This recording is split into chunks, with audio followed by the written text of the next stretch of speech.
pas s'étendre pour l'instant sur, effectivement, après le drame que la France a vécu et cette recommandation du ministère des Affaires étrangères sur une trentaine, quarantaine de pays.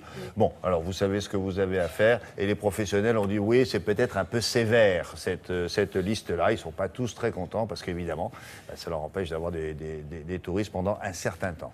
Voilà. Alors là, vous avez choisi de nous parler de ces destinations qui vont devenir peut-être à la mode. Voilà. Ben, peut-être, je dirais qu'elles existent déjà, mais c'est vrai que la Terre se réduisant comme une peau de chagrin, il va bien falloir faire avec.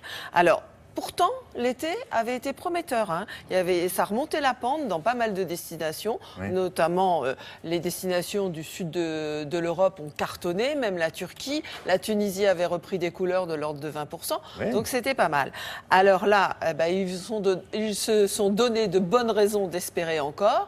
Avec des destinations, on est allé en rencontrer plusieurs au village des Théo, entendez voyagistes en bon français. Tour opérateur en anglais. Voilà, qui nous ont donné un petit peu les tendances des destinations sur lesquelles ils ont parié pour l'hiver. Voilà.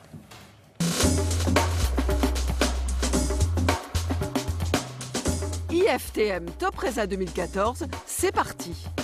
Et voici le tiercé des destinations de l'été. Espagne, Italie, Grèce. Au village des tours opérateurs, les pronostics allaient bon train. Pour la saison d'hiver, les paris sont ouverts. Pour l'hiver prochain, chez Donatello, on parie essentiellement sur 2 destinations. Essaouira, tout d'abord.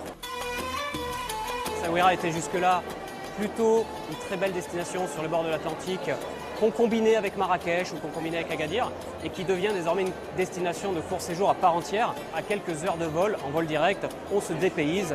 On a les attraits de la Médina, on a les attraits de l'océan, les embruns, une hôtellerie qui est magnifique, authentique, avec des petits riads, notamment l'heure bleue dans la Médina qui est magnifique. C'est vraiment une destination pleine de charme. La deuxième destination de cet hiver, c'est le Portugal, notamment Lisbonne. Lisbonne, vous avez énormément de retraités qui vont s'installer, mais de plus en plus de jeunes qui y vont pour passer un week-end très authentique, très branché, avec un climat qui est extrêmement attractif, même l'hiver. Il y a des petits coins secrets, notamment Guimarães, qui a été d'ailleurs la capitale européenne, juste avant Marseille, qui attire énormément de Français par son côté atypique et authentique. Les Français plébiscitent l'Espagne, notamment les îles en Canaries. Donc là, on va proposer un nouveau club Bouquéa à Fuerteventura. Et ensuite, tant chez Louvre que chez Vacances Transat, on parie sur le Panama, avec première sur le marché français un club Bouquéa aussi au Panama. Et un circuit très original qui conjugue la découverte du Costa Rica et du Panama. L'Asie en général va bien, mais il y a 2 pays qui sont extraordinaires, qui est la Birmanie et le Laos. Le Laos, c'est un des pays qui nous tient beaucoup à cœur parce qu'on a développé beaucoup de choses, des descentes du Mékong, etc. Et c'est un pays où on a envie que le temps s'arrête quand on y voyage. C'est un pays calme, qui vit au rythme des bonzes, qui vont faire leur offrande. C'est extraordinaire. La Birmanie ne dément pas son succès depuis 3 ans. C'est un des plus beaux pays de l'Asie du Sud-Est. Pagan, 2000 temples et pagodes sur 40 km², des couleurs extraordinaires. La Shwedagon à Rangoon, premier site bouddhiste, qui est absolument merveilleux. Il faut vraiment aller voir ce pays, se mettre au e-visa et on peut faire son visa en ligne pour $50. En tant que spécialiste de l'océan Indien, on va parier sur les destinations balnéaires. En premier lieu, Seychelles. Seychelles, une destination qui a déjà eu le vent en poupe en 2014, mais les tendances se confirment pour 2015.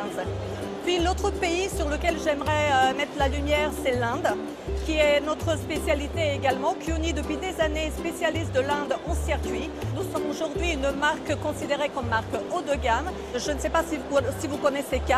C'est une nouvelle marque, c'est de créer une collection de circuits qui sont accessibles à tous les budgets, même les plus petits. Alors vous, votre top 2?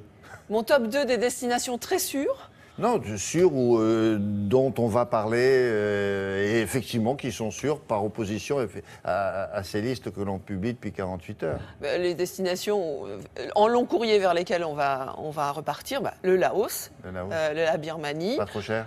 Non, le Laos, c'est pas le pays le plus cher du coin, non. Et puis, par exemple, Maurice. Maurice, c'est toujours calme, ça, Maurice, non forcément. Et puis, les destinations d'Amérique du Sud ou d'Amérique latine, le Costa Rica, le Guatemala, top 2, tout hein. ça. Ah bah moi je peux arriver jusqu'à 80, hein, c'est pas un problème. Ah bon, d'accord. Il y en a autant de sûrs que de moins sûrs.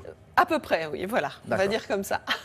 Merci beaucoup. Laura du Web a des choses à vous dire. Ça concerne le tourisme ou pas du tout? Oui, complètement. Ça concerne le tourisme. Il y a un site d'hôtel qui va vous aider à bien choisir votre hôtel à partir du moment où vous voulez un hôtel de charme et un peu original. Donc là, vous pouvez choisir en fonction, je ne sais pas si vous aimez la gastronomie, si vous voulez voyager en famille, mais aussi si vous voulez faire de l'écotourisme et dormir dans la jungle, mais avec un peu de confort quand même. Donc il va vous sélectionner tout un tas d'hôtels qu'ils ont testés auparavant. Ça s'appelle Tempting Place et c'est un très bon site. D'accord. Et aussi, est-ce que je peux dire un petit mot sur notre page Facebook, William? Mais bien sûr. Voilà, donc la page Facebook de Télématin qui est en pleine ébullition, Max au maquillage. Et si vous voulez retrouver les aventures de Max, suivez-nous aujourd'hui. On va vous montrer Max en régie, Max en loge VIP. Et bientôt, il y a aussi les coulisses de Rungis avec Philippe Collignon que vous pourrez retrouver à 8h10. Si vous voulez voir toute la préparation de Rungis, vous pouvez dès à présent aller sur notre Facebook. Voilà, c'est ça, toute la préparation d'une séquence en direct, comme il y en a 1 à 2 par semaine, effectivement, assez longue, hein, puisque ça dure 5-6 minutes quand même. Merci beaucoup. Sinon, si vous ne savez pas où aller, je vous recommande mais ne le dites pas que je l'ai dit ça, les guides de Marie-Dominique Perrin. Ça fait 30 ans qu'elle les écrit et ce sont les meilleurs. Merci beaucoup. Dans quelques instants, les 4 vérités de Jean-Luc Mélenchon. Il faut tourner la page